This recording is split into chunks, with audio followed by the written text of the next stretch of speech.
अस्सलामुअलैकुम, कैसे हैं आप सब लोग। मैं खूब और आपकी खैरियत नेक मतलूब। और जी मैं बहुत दिनों के बाद आज अपनी वीडियो जो है वो अपलोड कर रही हूँ। उसकी वजह ये थी कि रिबा की शादी थी और रिबा तो मुझे लगता है थकी या नहीं थकी, बहरहाल मैं शादी देख देख के बड़ी थक गई थी और इस वजह से मेरा मूड ही नहीं बन रहा था कि मैं वीडियो अपलोड करूँ। तो आज मैंने थोड़ा सा अपने दिल को क्या उसे कहते हैं पत्थर का बना के और लोहे का बना के हौसला किया है कि मैं वीडियो अपलोड करूं और उस पर वॉइस करूं। लेकिन वॉइस मैंने बहुत थोड़ी वीडियो पे की है क्योंकि मैं रुशाने के साथ गपशप लगा रही थी और मैं अंदर आई तो रुशाने ना अपना एक थैला बना रही थी और मैंने फिर उससे सारा उसका इंटरव्यू किया। तो मैं चाह रही थी कि वो आप मैं उसके साथ गपशप लगा रही, तो आप बिल्कुल सुने।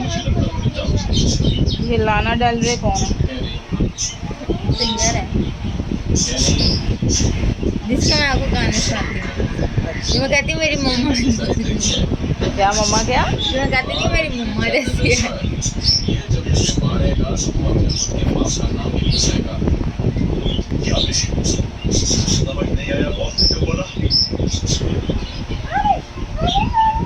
Stop! I'm getting nervous so much. बस तुम करो। मैंने कहा कल बनाती हूँ जब तुम ये सारा कर रही थी, मेरे जहन से निकल गया उस टाइम मैं किचन में काम कर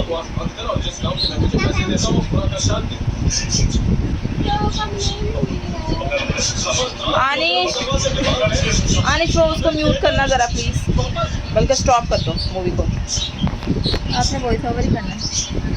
नहीं इस पे नहीं मुझे करना, क्या मतलब? इस वाले चंक पे नहीं करना मुझे ना। तुम्हें बोला हाँ तो वही तो मैंने रिकॉर्ड करना। तो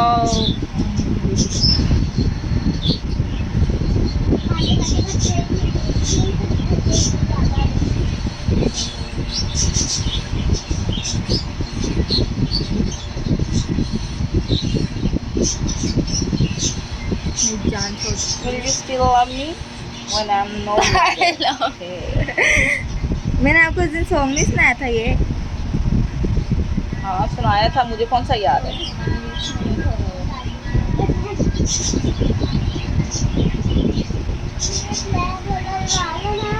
तुम हुई इंग्लिश बच्ची, मैं हुई देसी बच्ची, मतलब देसी मॉम।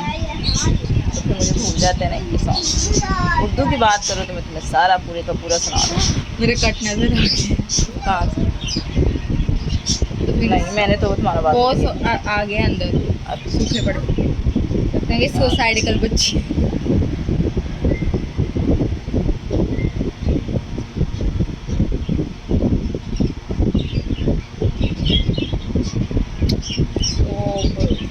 कोने में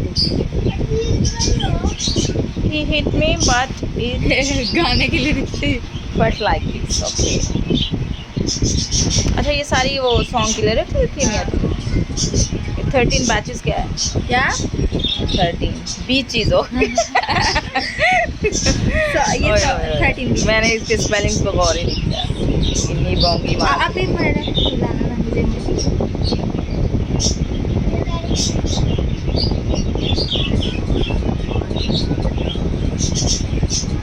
इसको पहले तुमने कैसे पेंसिल के साथ किया?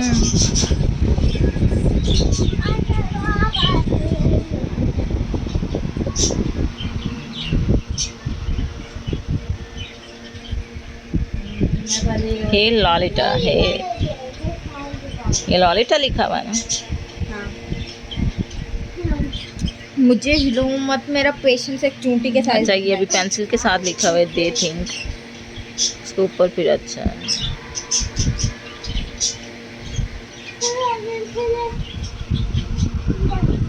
अच्छा चलो जब कंप्लीट होता है फिर मैं बनाऊँ। और जी आपने मेरी रुशाने के साथ गपशप सुन ली होगी। उसकी वजह ये थी कि वो जब काम कर रही होती है तो वो बोलती बहुत कम है, तो मैं कोशिश कर रही थी कि मैं उससे बात करूं और उसकी बातें जो हैं वो मैं रिकॉर्ड करूं। तो वो इसलिए थोड़ी सी हेजिटेट हो रही थी बात करने में।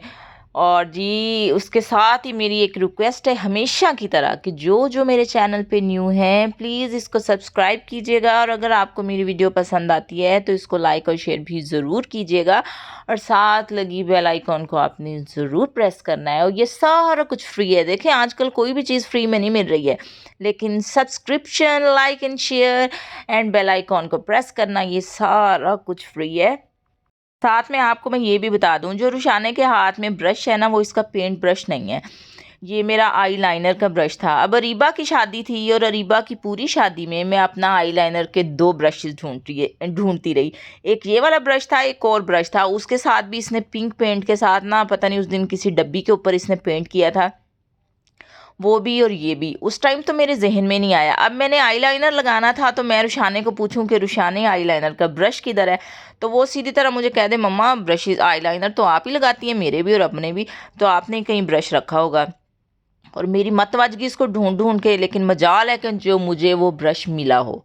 और मैंने पूरी शादी में अपनी प्यारी प्यारी अखियों पे कोई भी आईलाइनर नहीं लगाया, बस भागम भाग जो मेकअप किया और बस मस्कारा शस्कारा लगाया थोड़ा बहुत। लेकिन मुझे ही ऐसे लगता होता है कि मैं सिर्फ लिपस्टिक लगाऊं और आईलाइनर लगाऊं तो मुझे लगता है कि वो एक पूरा मेकअप हो जाता है, मैं और कुछ करूं या ना करूं। बहरहाल मुझे वो ब्रश ना मिला। अब जब मैं वीडियो एडिट करने लगी हूँ तो मैंने देखा कि ब्रश तो रुशाने के हाथ में था, और मुझे इतना गुस्सा आया देख के कि मेरा दिल किया लिटरली कि मैं इधर जूंडा फड़ ला थे इन्हू चंगी तरह घूमन घेरियां दवा। और जी मेरा गला थोड़ा सा डिस्टर्ब है। और इसने ये जो टोट बैग है ये कुछ दिन पहले बनाया था, शायद मैंने इसकी वीडियो बनाई थी या नहीं बनाई थी, बहरहाल ये अभी इधर ही रुल फिर रहा था तो मैंने कहा थोड़ा सा मैं भी ये भी दिखा दूँ। अब ये रुशान आनिश का क्लिप बोर्ड था, तो ये थोड़ा सा ख़राब हो गया था, इसके ऊपर जो वो लगा हुआ था कागज़। तो रुशान आनिश ने मुझे कहा कि मम्मा इसके ऊपर ना नई कोई शीट चढ़ा दें। फिर मैं इसकी नई शीट लेके आई, शीट चढ़ा के फिर मैंने इसके ऊपर इसकी डेट शीट लगा दी। और वो कह रही थी मम्मा बहुत प्यारा लग रहा है, मेरा दिल चाह रहा है कि जल्दी जल्दी सुबह और मैं जल्दी जल्दी इसको लेके जाऊँ स्कूल और अपनी फ्रेंड्स को दिखाऊं कि मेरा क्लिपबोर्ड कितना नया बन गया है। फिर मैं किचन में आई तो किचन में मैं बना रही थी कड़ी, और कड़ी जो थी वो बहुत कड़ रही थी। और कड़ी को मेरे ख्याल में कड़ी इस वजह से भी कहा जाता है कि बेचारी का काट काट के हम हाल ख़राब कर देते हैं, और जब बन जाती है तो फिर हम उसको कहते हैं कड़ी, क्योंकि वो बेचारी बड़ी कट चुकी होती है। और मुझे कड़ी बड़ी पसंद है, और इतनी देर तक सिर्फ पसंद होती है जितनी देर तक वो चूल्हे के ऊपर होती है और मैं उनको चमचियों के साथ ना चपाचप खाती हूँ। गरम गरम कड़ी जो चम्मच के साथ और उंगलियों के साथ चाटने में मज़ा है ना, वो रोटी के साथ खाने में ज़रा भी नहीं। कड़ी के साथ साथ फिर मैंने कहा कि एक साइड पे मैं पकोड़े बना लेती हूँ, और बच्चे पकोड़े बहुत शौक से खाते हैं। और ये जो मैं आपको रिंग्स दिखा रही हूँ ना, उसकी वजह ये है कि ये जो मिडल फिंगर में मेरी रिंग है, ये मेरे आधे शरीर में मेरे ना मुझे माइग्रेन के अटैक्स होते हैं, तो ये उसकी मुझे लाहौर से ना मेरी नन ने भेजी थी कि अगर ये रिंग पहने ना तो इससे सर दर्द जो है, मतलब जो आपके आधे सर की दर्द होती है वो कुछ कम हो जाती है। पता नहीं वो कहते हैं कि एतकाद होता है या कोई भी चीज़ होती है, मुझे ऐसे फील होता है कि जो मुझे सीवियर किस्म के अटैक्स होते थे ना वो बहुत कम हो गए हैं। ये किसी ने पढ़ के दी थी। और उसके साथ जो मेरी दूसरी रिंग थी ग्रीन कलर की, तो ये मेरे शादी के शुरू के दिनों में मुदस्सर पता नहीं कहाँ गए थे तो वहाँ से ये छल्ला ख़रीद के लाए थे। तो अब की दफ़ा जब मैं फोड़ाबास गई तो मैं अपनी कबर्ड साफ़ कर रही थी तो उसमें से ये निकल आई तो मैंने पहन ली। हालांकि मैं शादियों पे भी रिंग्स वगैरह नहीं पहनती हूँ, ना बैंगल्स ना कुछ।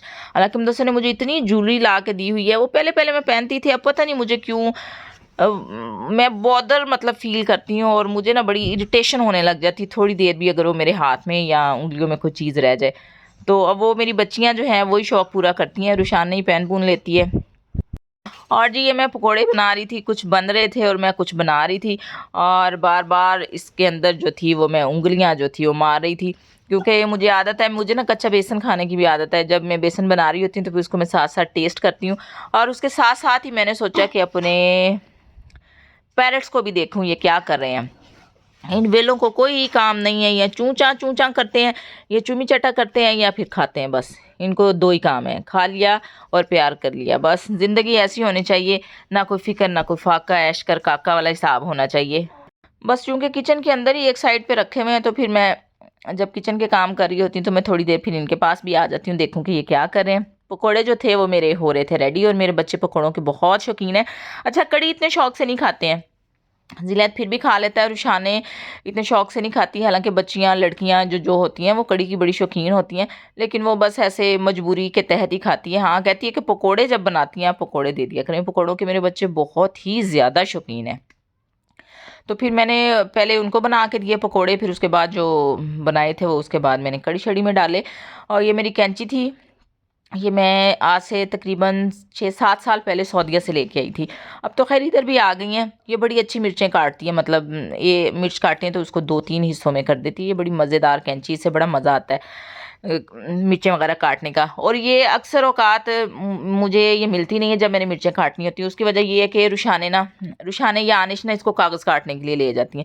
इन्होंने कोई ना कोई आर्ट का मुजाहिरा करना होता है, उसके चक्कर में मेरा सत्यानाश कर देते हैं। और जी, बातों बातों में कड़ी हो गई थी तैयार, और कड़ी मैं थोड़ी सी इसी तरह पतली रखती हूँ।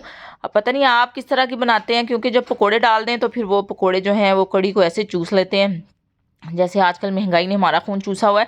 तो अगर कोई आपको कह देना कि कड़ी आपने पतली पकाई हुई, तो आप कहेंगे भाई साढ़े शहर च ना पतली कड़ी का फैशन है। जैसे दर्जियों से कोई काम ख़राब हो जाए, कोई कपड़ा ख़राब हो जाए, तो वो भी इसको फ़ैशन का नाम दे देते हैं। तो बस आप ही अपनी कोई ये जो रैंडमली कोई ऐसी मिस्टेक किचन में हो जाती है, तो आप उसको भी रिवाज का नाम दे लिया करें। अब जी कड़ी हो गई थी तैयार। अब एक दिन बच्चों को मैं ज़बरदस्ती रोटी के साथ खिलाऊंगी और दूसरे दिन मैं उनको चावल बॉयल करके दूंगी, ताकि ये जो कड़ी का स्यापा है ना वो ख़त्म हो। वैसे मैं कड़ी बनाती हूँ और मैं घर में बहुत कम रखती हूँ। मैं काफ़ी सारी कड़ी जो है वो बांट देती हूँ। ये मैंने भाभी के लिए डाल के रखी हुई थी। और जी, आप मेरी कड़ी एंजॉय करें, और तो मैं आप लोगों से चाहती हूँ इजाज़त। अपना ख्याल रखिएगा, दुआ में याद रखिएगा। मिलते हैं फिर किसी और वीडियो में बशर्ते ज़िंदगी। तब तक के लिए अल्लाह हाफिज़। और जी, जो अभी तक मेरी वीडियो पे टिके हुए हैं, प्लीज़ मुझे अच्छे अच्छे प्यारे प्यारे से कमेंट्स ज़रूर कीजिएगा।